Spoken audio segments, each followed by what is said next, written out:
છોટાઉદેપુર જિલ્લામાં વરસાદ બાદ વાવણી શરૂ। ખેડૂતોએ ખેતરોમાં શરૂ કરી વાવણી। ખેતીલાયક વરસાદ થતા ખેડૂતો ખેતરમાં જોતરાયા। નાલી સહિતના ગામોના ખેડૂતો ખેતી કામમાં જોતરાયા। ડાંગર, મકાઈ, તુવેર સહિતના પાકોનું વાવેતર।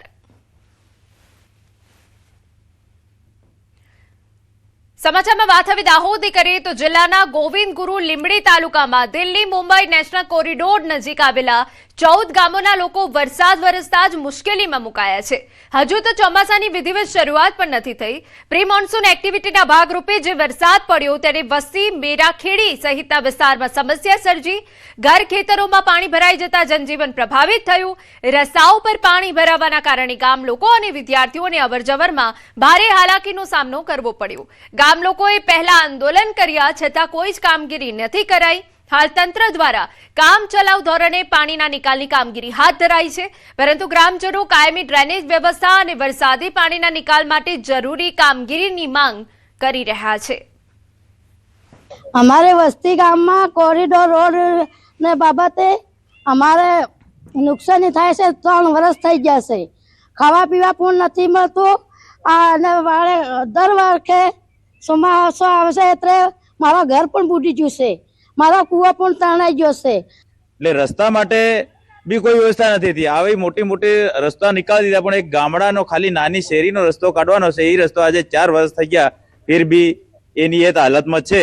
એટલે અમે કહેવા માંગીએ કે ભલે મોટા લોકો માટે મોટો રસ્તો કાઢી દીધો, પણ અમારા નાના ગરીબ માટે એક નાનું નાળું નાખી અને થોડો રસ્તો આવ જવા માટે કરી આપે, એટલે અમે રજૂઆત કરતા કરતા 4 વર્ષ થઈ ગયા છે। આજ દિન સુધી કઈ કામ થતું નથી। આજની પરિસ્થિતિ હાલની એ છે કે ભાઈ કે જે વસ્તી ગામમાં જે પાણી ભરાયું છે, જે કોરિડોર નેશનલ રોડના લીધે, જે કે આજથી અગાઉ જે કોરિડોર ઓથોરિટીના જે અધિકારીઓ જોડે અમારા ચર્ચા વિચારણા થઈ, વાતચીત થઈ આજથી 1 મહિના પહેલા કે ભાઈ આ રસ્તો અમે લોકો બનાવવાના છે। આ લોકો અમને એવી રજૂઆત કરી, ભાઈ કોરિડોર નેશનલમાં આવતો અમારે અંદરમાં જે મંજૂર કરાયેલો રસ્તો છે, તો વસ્તી ગામના લોકોને જવા આવવા માટે અમારે રસ્તો બનાવવાનો છે, અને આના નાળાનું બાંધકામ બી અમારે કરવાનું છે।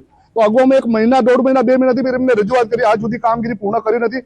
આજે વસ્તી ગામે આપ હમણાં જ્યાં ઉભા છો એ જગ્યા પર આજે બેટમાં વસ્તી ગામ ફેરવાઈ ગયું છે। અમે રાતના 2 વાગ્યાથી લઈને નેશનલ હાઈવે અને તંત્રને ફોન કરીએ છીએ। પ્રાંત અધિકારીશ્રીને પણ મેં 2 થી 4 ફોન કર્યા છે, તેમણે પણ મારો ફોન રિસીવ નથી કર્યો। અને એટલે જ કંપનીવાળા એમ કહે છે કે જવાબદારી અમારામાં નથી આવતી, આ નેશનલ હાઈવેમાં આવે છે। નેશનલ હાઈવે વાળાને ફોન કરવામાં આવે તો લોકો કહે છે કે એટલસ કંપનીના કોન્ટ્રાક્ટરની જવાબદારી છે।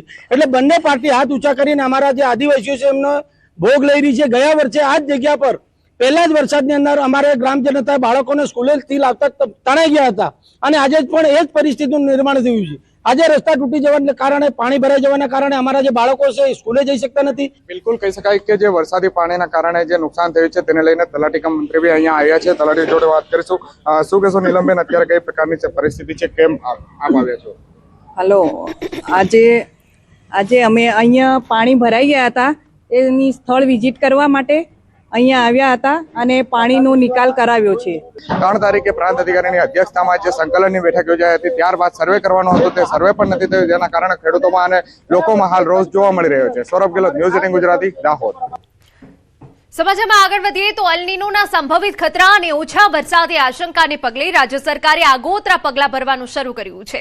મુખ્યમંત્રી દ્વારા ઉત્તર ગુજરાત અને સૌરાષ્ટ્રના 300 તળાવો ભરવા સૂચના પણ આપવામાં આવી છે, જેના માટે પાઇપલાઇન દ્વારા પાણી પહોંચાડવાની મર્યાદા 3 કિલોમીટરથી વધારી 7 કિલોમીટર કરાઈ। આ ઉપરાંત પશુઓ માટે પૂરતો ઘાસચારો ઉપલબ્ધ કરાવવા માટે પણ તંત્રને જરૂરી આદેશો આપી દેવામાં આવ્યા।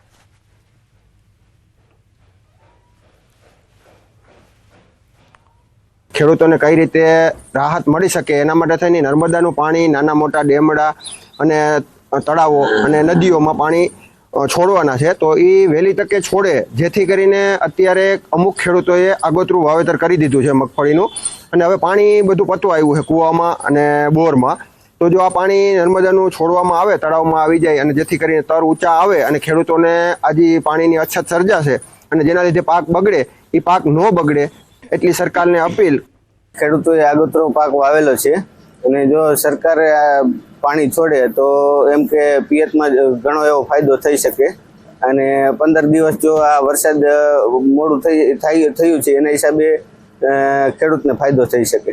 અને જો આ અસર રહી તો ભવિષ્યમાં પશુપાલકો માટે, ગૌશાળા સંચાલકો માટે અને પાંજરાપોળના સંચાલકો માટે મુસીબતનો સમય આવી શકે એમ છે. અને હાલમાં સરકાર આ વિચારણા હેઠળ છે કે ભાઈ પશુપાલકો, ગૌશાળાઓ અને પાંજરાપોળ માટે એ લોકો ભવિષ્યનું ઘાસચારા અને ઘાસડી મળી રહે વિચારણા કરી રહી છે. જો વહેલા તકે આ વિચારણા કરી રહી તો પશુપાલકો, ગૌશાળા સંચાલકો અને પાંજરાપોળોને રાહત મળી શકે એમ છે. સૌરાષ્ટ્રના 11 ડેમ અને તળાવો 30 જૂન પહેલા પાણીથી ભરવાના રાજ્ય સરકારના નિર્ણયને જૂનાગઢ જિલ્લાના ખેડૂતોએ આવકાર્યો. ખેતીલાયક વરસાદના અભાવે ચિંતિત ખેડૂતો માટે આ નિર્ણય રાહતરૂપ બન્યો છે. ખેડૂતોનું માનવું છે કે ડેમ અને તળાવ ભરાવાથી કુવા અને બોરના જળસ્તર ઊંચા આવશે, જેના કારણે સિંચાઈ માટે પાણી ઉપલબ્ધ બનશે અને ખેતી પાકને જીવનદાન મળશે. કેનાલની સુવિધા ન ધરાવતા વિસ્તારના ખેડૂતોને પણ આ નિર્ણયથી મોટો ફાયદો થવાની આશા વ્યક્ત કરવામાં આવી છે. એની હવે સરકાર નદીઓમાં જે આ તળાવમાં પાણી છોડે છે એ પાછા દોઢ મહિનો પહેલા અમારા ઓજતમાં પાણી છોડેલું હતું, એ પાછું છોડે તો અમારા ઘણા બધા ખેડૂતોને એનો ફાયદો મળે એમ છે. આ નિર્ણય સારો જ છે. આવી રીતનું કરીને પાણી છોડવામાં આવે, ડેમ તળાવ ભરવામાં આવે તો એના દ્વારા ખેડૂતને ઘણો ફાયદો થાય એવો છે. સરકારે પહેલા તો હું કહું છું કે ખૂબ સારી વ્યવસ્થા ઊભી કરી છે કે જે આ સૌની યોજનાથી મોટા મોટા ડેમો ભરાઈ જાય છે. ગામડે ગામડે પીવાના પાણીની યોજના બની ગઈ છે. જો દુષ્કાળ થાય અથવા તો સરકાર આવો નિર્ણય ન કરે તો ખેડૂતો અને પશુપાલકો માટે ખરેખર કપરી પરિસ્થિતિ નિર્માણ થઈ શકે. પણ ખેડૂતોએ આજના સમયમાં જે નિર્ણય લીધો છે તે ખરેખર સર્વ કલ્યાણ માટેની નિર્ણય છે. સુરત પોલીસ સપાટો, એક સાથે 1700 થી વધુ આરોપીઓ વિરુદ્ધ કાર્યવાહી કરાઈ. સુરત પોલીસ દ્વારા હાથ ધરાયું હતું ખાસ કોમ્બિંગ દરમિયાન 1700 થી વધુ આરોપીની ઓળખ કરી. 1300 જેટલા આરોપીઓ ગુનામાં સંડોવાયેલા હોવાનું સામે આવ્યું. ફરી ગુનાહિત પ્રવૃત્તિ સાથે મળી આવ્યા તો કડક કાર્યવાહી થશે. કડક કાર્યવાહીની સુરત પોલીસે ચેતવણી આપી. અમે જે જીપી એક્ટ 135ના કેસીસ કર્યા છે એમાં 1700 જેવા કેસીસ કરવામાં આવ્યા. એમાં બહુ મોટી સંખ્યામાં લગભગ 1300-1350 જેટલા આરોપીઓ છે એ જાહેરમાં અથવા તો એમની પાસેથી ગેરકાયદેસર હથિયાર તરીકે છુરી, ચપ્પુ, જાહેરનામાને ભંગ કરતા હથિયાર એવી વસ્તુઓ મળી આવેલી. એના અનુસંધાને એમને વિરુદ્ધમાં કેસ પણ કરવામાં આવ્યા છે. સમાચારમાં આગળ વધીએ તો અમદાવાદના ધોળકામાં શિક્ષકે ગુરુની ગરિમાને લજવી 8મા ધોરણમાં અભ્યાસ કરતી સગીરા સાથે કર્યા શારીરિક અડપલા. સગીરાના પરિવારની જાણ થતા પોલીસ ફરિયાદ નોંધાવી. કુમાર શાળાના શિક્ષક વિરુદ્ધ ફરિયાદ. ધોળકા પોલીસે ગુનો નોંધી શિક્ષકની અટકાયત કરી.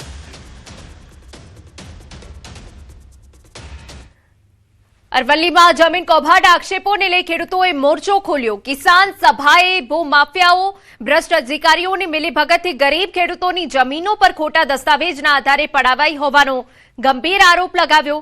શિણોલ સહિત અનેક ગામોની જમીન વ્યવહારોની તટસ્થ તપાસ અને જવાબદારો સામે કાર્યવાહીની માંગ સાથે કલેક્ટરને આવેદનપત્ર પાઠવવામાં આવ્યું. સાથે કાર્યવાહી નહીં થાય તો જિલ્લા વ્યાપી આંદોલનની ચીમકી ઉચ્ચારાઈ છે. જમીન 2010માં જે દસ્તાવેજ થયો તેમાં સંયુક્ત સર્વે નંબર હતો, 9 ખાતેદાર હતા, 3 બેંકોના બોજા હતા અને વિભાજન વગરની જમીન વહેંચણી વગરની હતી સંયુક્ત ખાતેદારમાં, તો પણ દસ્તાવેજ કરી લેવામાં આવે છે. ખોટા દસ્તાવેજો થઈ ગયા છે અને આખા ગુજરાતની અંદર ગરીબ ખેડૂતોની જમીન પડાવી લેવાના મોટા મોટા કાવતરા થાય છે. એના અનુસંધાને આજે અમે અહીં અરવલ્લી જિલ્લાના જે સિણોલ ગામના ખેડૂતો છે એમની જે જમીન હતી એ જમીનના ખોટા સોગંદનામા, ખોટા દસ્તાવેજ કરીને એ જમીન પડાવી લેવામાં આવી છે. એ દસ્તાવેજ 10 વર્ષ પહેલા થયો હતો. સમાચાર સુરતમાંથી. નાસીનગર ડિમોલિશન વિવાદ મુદ્દે ધારાસભ્ય અરવિંદ રાણાનું નિવેદન સામે આવ્યું. નાસીનગર ડિમોલિશન અને તપાસ કમિટીના રિપોર્ટ અંગે કોઈ ટિપ્પણી કરવાનો ઇનકાર કર્યો. તેમણે નાસીનગરનો સમગ્ર મામલો હાઈકોર્ટમાં હોવાનું જણાવ્યું. આ જ્યુડિશિયલ મેટર હોવાથી કોઈ ટિપ્પણી કરવી યોગ્ય નથી તેમ જણાવ્યું. સમગ્ર મામલે હાઈકોર્ટનો નિર્ણય આખરી અને સર્વોપરી રહેશે તેમજ કાયદાકીય જોગવાઈઓ મુજબ દરેક પક્ષને ન્યાય મળશે તેવી આશા વ્યક્ત કરી. નાસિરનગરની બાબતમાં તે આજની કોઈ મિટિંગ રાખવામાં આવી નથી. બીજી વસ્તુ એ છે કે મને લાગે છે ત્યાં સુધી, મને ખબર છે ત્યાં સુધી એ હાઈકોર્ટ મેટર છે અને હાઈકોર્ટ મેટર હોય તો એ સંજોગોની અંદર જ્યુડિશિયલ જ્યારે આ બાબત હોય ત્યારે મને લાગે છે કે આની કોઈ ચર્ચા કરવાનો અત્યારે કોઈ અર્થ નથી. કમિટીની વાત હોય તો એ કમિટી પણ આપણે હાઈકોર્ટને બંધાયેલી છે, એટલે જે કંઈક હાઈકોર્ટ ડિસિઝન આપશે એ બધાએ માન્ય રાખે. અને મહત્વના સમાચાર, નીટ પરીક્ષા મામલે કોંગ્રેસ દ્વારા રાજ્યભરમાં છાત્ર ગુંજ કાર્યક્રમ યોજવામાં આવશે. આ કાર્યક્રમ દ્વારા પરીક્ષાર્થીઓ અને તેમના વાલીઓ સુધી પહોંચી તેમના પ્રશ્નો સાંભળવાનું આયોજન કરવામાં આવ્યું છે, જે અંતર્ગત આગામી 22 અને 23 જૂનના રોજ તમામ જિલ્લાઓમાં પ્રેસ કોન્ફરન્સ કરવામાં આવશે. તેમાં 22 જૂને રામધૂન બોલાવી અનોખો વિરોધ પ્રદર્શન કરવામાં આવશે. અને જે યુવાનોના સ્વપ્ન છે એ મુજબની વ્યવસ્થા ઊભી થાય, એ મુજબની સરકારી વ્યવસ્થાઓમાં ફેરફાર થાય, એવા ઉદ્દેશ સાથે છાત્ર ગુંજ કાર્યક્રમ ગુજરાતમાં યોજવામાં આવશે. અને એના માધ્યમથી ગુજરાત અને દેશની જે શિક્ષણ વ્યવસ્થામાં ભ્રષ્ટાચારો થાય છે, જે કૌભાંડ છે, જે પરીક્ષા વ્યવસ્થાઓમાં કૌભાંડ છે, એને પણ ખુલ્લા પાડીશું ને એને રોકવાનું કામ થશે. સમાચાર પાલનપુરમાંથી આશા વર્કર બહેનોએ પોતાની પડતર માંગણીઓને લઈ સરકાર સામે મોરચો માંડ્યો. છેલ્લા 4 મહિનાથી ઇન્સેન્ટિવ ન મળતા રોષે ભરાયેલી આશા વર્કર બહેનોએ પાલનપુર કલેક્ટર કચેરી ખાતે વિરોધ પ્રદર્શન કર્યું. ફક્ત 100 રૂપિયામાં સવારે 7 થી સાંજે 5 વાગ્યા સુધી કામ કરાવી રહ્યા છે. શું આ રીતે મહિલા સશક્તિકરણ શક્ય છે ખરું? હડતાલ કરીશું. બીજું કે આ બહેનોને 4 મહિનાથી વેતન ચૂકવાયા નથી, ત્યારે આ બહેનોની હાલત ખૂબ જ દયનીય બની છે. તો સરકારશ્રીને અમારે સ્પષ્ટ વિનંતી છે, જે ઓનલાઈન કામગીરી કરાવી હોય તો અમને મોબાઈલ આપે, ફિક્સ અમારું જે 250 રૂપિયા વેતન છે એ વધારીને અમને 300 થી 400 રૂપિયા વેતન કરવું જોઈએ, તો અમને પોસાય. છોટાઉદેપુરના નસવાડીના ભાખા ગામમાં ક્વોરી મુદ્દે વિવાદ. ગામના ડુંગર વિસ્તારમાં વધુ 3 ક્વોરી માટે બ્લોક ફાળવવાતા ખેડૂતો અને ગ્રામજનોમાં રોષ જોવા મળ્યો. સ્થાનિકોના આક્ષેપ છે કે અગાઉની ક્વોરીમાં બ્લાસ્ટિંગના કારણે ધૂળ અને પથ્થરો ઉડતા ખેતરોને નુકસાન થઈ રહ્યું છે, તેમજ પાણીના સ્તર પણ તેની અસર પડી રહી છે. જોકે ક્વોરી માલિકો સ્થાનિકોના આક્ષેપોને પાયાવિહોણા ગણાવી રહ્યા છે. રોષે ભરાયેલા લોકોએ ક્વોરીએ પહોંચ્યા હતા, જે આ ક્વોરી માલિક સાથે તેમની રકઝક થઈ. બીજી તરફ પર્યાવરણ લોક સુનાવણી માટે પહોંચેલા અધિકારીઓ સમક્ષ ગ્રામજનોએ ક્વોરીનો આક્રોશ સાથે રજૂઆત કરી. તે દરમિયાન ગ્રામજનો અને અગાઉના સરપંચ વચ્ચે ઉગ્ર બોલાચાલી થતા પોલીસે દોડી આવવું પડ્યું. સમાચાર અરવલ્લીમાંથી. માલપુર એપીએમસી ચેરમેનની ચૂંટણી. માલપુર એપીએમસીના ચેરમેન પદે ફરી નિશ્ચલ પટેલની વરણી થઈ. માલપુર એપીએમસીમાં નિશ્ચલ પટેલ બિનહરીફ ચૂંટાયા છે. બીજી ટર્મ માટે એકમાત્ર ઉમેદવારી ફોર્મ આવતા પસંદગી વેપારીઓ, સભ્યો અને આગેવાનોએ અભિનંદન પાઠવ્યા. એકમાત્ર ઉમેદવાર તરીકે પટેલ નિચલકુમાર જસુભાઈએ ઉમેદવારી નોંધાવી હતી, જ્યારે અન્ય કોઈ ડિરેક્ટરોએ ઉમેદવારી ના નોંધાવતા પટેલ નિચલકુમાર જસુભાઈને એપીએમસી માલપુરના બીજા ટર્મના સભાપતિ તરીકે બિનહરીફ વિજેતા ઘોષિત કરવામાં આવેલા છે. સમાચારમાં વાત હવે જામનગરની કરીએ તો શ્વાન પર ક્રૂરતાની ચોંકાવનારી ઘટના. કામદાર કોલોનીમાં શખ્સે લાકડી વડે શ્વાનને માર માર્યો. સમગ્ર ઘટના સીસીટીવીમાં કેદ થઈ. શ્વાન પર થયેલા હુમલાને લઈ જીવદયા પ્રેમીઓમાં રોષ જોવા મળ્યો. પોલીસે આવેદનપત્ર પાઠવી કડક કાર્યવાહીની માંગ કરી. જામનગર શહેરમાં છેલ્લા 1 મહિનામાં શ્વાન ઉપર જે પ્રકારે માનવો દ્વારા અત્યાચાર થઈ રહ્યો છે, તેને લઈને કેટલાક લોકો છે જે શ્વાન પ્રેમીઓ છે તે ડીવાયએસપી કચેરીએ પહોંચ્યા છે. જે પ્રકારના દ્રશ્ય આપ જોઈ રહ્યા છો, હાલ જે લોકો છે તે અહીં પહોંચ્યા છે, તેમની સાથે સીધી વાત કરીશું. શું કહેશો, જામનગરમાં છેલ્લા 1 મહિનાની અંદર 3 શ્વાનો ઉપર માનુષી અત્યાચારની આ જે ઘટના છે, અમાનુષી અત્યાચારની ઘટના છે, કેવી રીતના મૂલવશો અને અત્યારે શું રજૂઆત? અત્યારે સરકારની એ અપીલ છે અમારી કે આ જે કૃત્ય બન્યું છે, 2 શખ્સો આવીને બિચારા અબોલજીવ ઉપર ડાયરેક્ટ હુમલો કર્યો છે, પણ શું નડે છે એમને? અને વિડીયો તમે જુઓ કે વિડીયોમાં બિચારો શ્વાન સૂતો છે, આંધળો છે, અને એની પર પછી એટલું માર્યું કે લોહી લોહાણ થઈ ગયો. 4 કલાક સુધી વિના વાકે કે કોઈ બટકું ભર્યું કે કોઈને હેરાન કર્યું. એક સૂતું છે ને તમે એક્ટિવા આવીને લઈને આવી મારી જાઓ છો, એટલે આપણે રોવાડા ઉભા થઈ જાય કે શ્વાન બધા સેફ નથી, માણસો કે માણસોના છોકરા કેવી રીતે સેફ થાય? અમારી સરકારને એ જ અપીલ છે કે જો અબોલ જીવો છે એ તો બોલી નથી શકતા, એના સાથે કાંઈ પણ થાય એ કોઈને કહેવા પણ નહીં જઈ શકે, ના એની કોઈ એવી અદાલત છે કે જ્યાં એ રજૂઆત કરી શકે. એટલે માણસોને જેની માણસાઈ છે એને ભાન કરાવવી પડશે.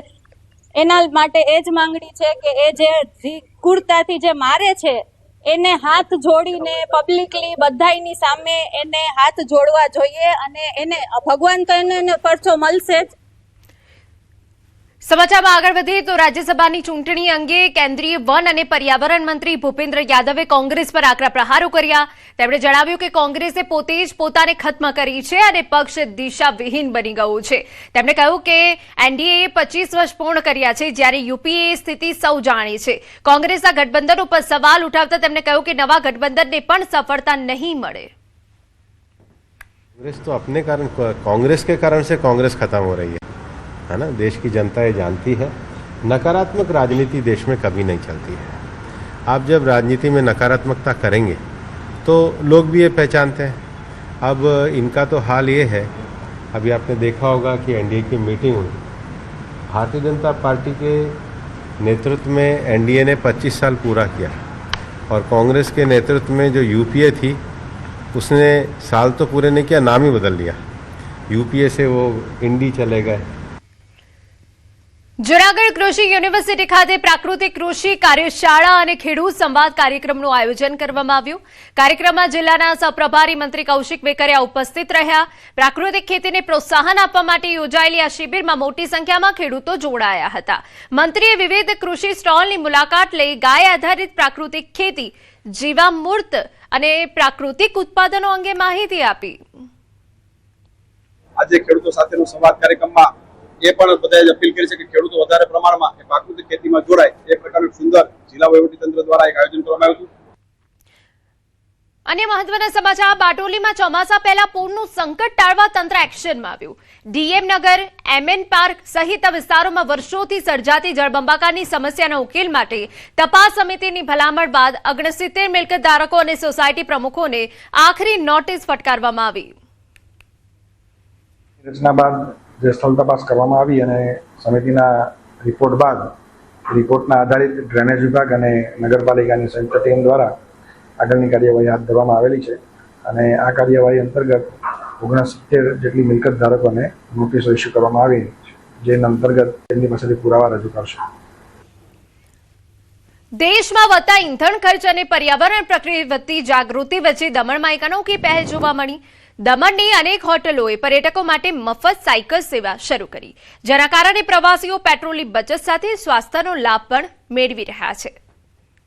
सारे होटल वालों ने साइकिल सर्विसेज साइकिल रखी है और ये साइकिल हम लोग हमारे गेस्ट को फ्री में प्रोवाइड करते हैं, जो गेस्ट लोग बहुत अच्छे से एंजॉय कर रहे हैं और वो अच्छे से यूज कर रहे हैं और इससे एनवायरनमेंट भी बच रहा है, ट्रैफिक की समस्या भी कम हो रही है. होटल मालिक ने हमें આ કોઈ નદીનો પ્રવાહ નથી, પરંતુ કાયદાના સંગમમાં આવેલા 1.56 કરોડના દારૂનો અંતિમ પ્રવાહ છે. ભુજ વિભાગના 116 પ્રોહિબિશન કેસમાં જપ્ત કરાયેલા 27,000થી વધુ દારૂની બોટલ, ક્વોટરિયા બિયરના ટીન પાલારા સીમ વિસ્તારમાં રોડ પર રોલર ફેરવી દેવામાં આવ્યું. સાવરકુંડલામાં સોશિયલ મીડિયા પર થયેલી મિત્રતા એક વૃદ્ધ મહિલાને ભારે પડી.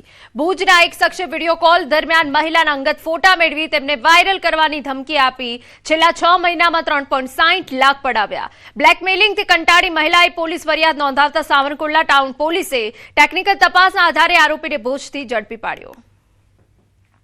વૃદ્ધ મહિલા કે જેમને આજથી આશરે 6 મહિના જેવી સમય પહેલા ભુજ કચ્છના એક યુવાન સાથે મોબાઈલ ઉપર વાતચીત થયેલી હતી. એમણે મહિલાની વાતચીત સાથેનો ગેરલાભ ઉઠાવી વાતચીત દરમિયાનના એમના અંગત ફોટો અને વિડીયો સ્ક્રીનશોટ લઈ એમને વિવિધ પ્રકારે ધાકધમકી આપી અને છેલ્લા 6 મહિનાના સમયગાળા દરમિયાન કુલ 3,60,000 જેટલી રકમ એમણે ગૂગલ પે માધ્યમથી એમના પાસેથી પડાવી લીધેલી છે. નડિયાદમાં ચોમાસામાં પાણી ભરાવાની સમસ્યા રોકવા પ્રી મોન્સૂન કામગીરી તેજ કરાઈ. ધારાસભ્ય પંકજભાઈ દેસાઈએ મુખ્ય કમરા કાંસ અને ઝારોલ કાંસની સફાઈની મુલાકાત લીધી. કાંસમાંથી વર્ષો જૂનો કચરો અને દબાણો દૂર કરાતા તાજેતરમાં જ ભારે વરસાદના પાણીનો ઝડપી નિકાલ થયો હતો. નડિયાદ કમરાનો કાંસ બી ચેક શેરડી નદીનો કાંસ વિભાગ સરકારના દ્વારા થઈ ગયો છે. તેમાં કોર્પોરેશન થયા પછી દરેક જગ્યાએ કામગીરી ચાલુ થઈ ગઈ છે. કરોડોના ખર્ચે બનેલા સ્વિમિંગ પુલની દશા બેઠી છે. વાત છે કરમસદ આણંદ મહાનગરપાલિકાની કે જ્યાં વહીવટદારોએ સરકારની કરોડો રૂપિયાની ગ્રાન્ટના ખર્ચે વિશાળ સ્વિમિંગ પુલ બનાવ્યો, પરંતુ તેની દશા બેઠી છે. સુવિધા પ્રાપ્ત થાય, યુવાનો, બાળકો અને તરવૈયાઓને એક લાભ મળે એના માટે એક આ સુવિધા ઉત્પન્ન કરવામાં આવી. પણ આ નગરપાલિકા દ્વારા જે પણ આ સુવિધા ઉત્પન્ન કરવામાં આવી એના જે સુવિધા કરતાં દુવિધા વધારે જણાય છે. હાલમાં કામગીરી પૂર્ણ થઈ ગયેલી છે, પરંતુ એમાં આઉટલેટની 2 લાઈનો નહીં નાખવાના કારણે એ અત્યારે લોકોનો ઉપયોગમાં આવી શકેલ નથી. સદર કામગીરી અમારા દ્વારા આગામી સ્ટેન્ડિંગ કમિટીમાં આ કામ લેવામાં આવેલ છે અને જેનું એસ્ટિમેટ 20 થી 30 લાખ જેટલું થાય છે. જે મંજૂરી મળેથી તાત્કાલિક બાકી રહેલી કામગીરી પૂર્ણ કરી અને લોકોના ઉપયોગમાં લઈ શકાય તેવી કાર્યવાહી કરવામાં આવશે.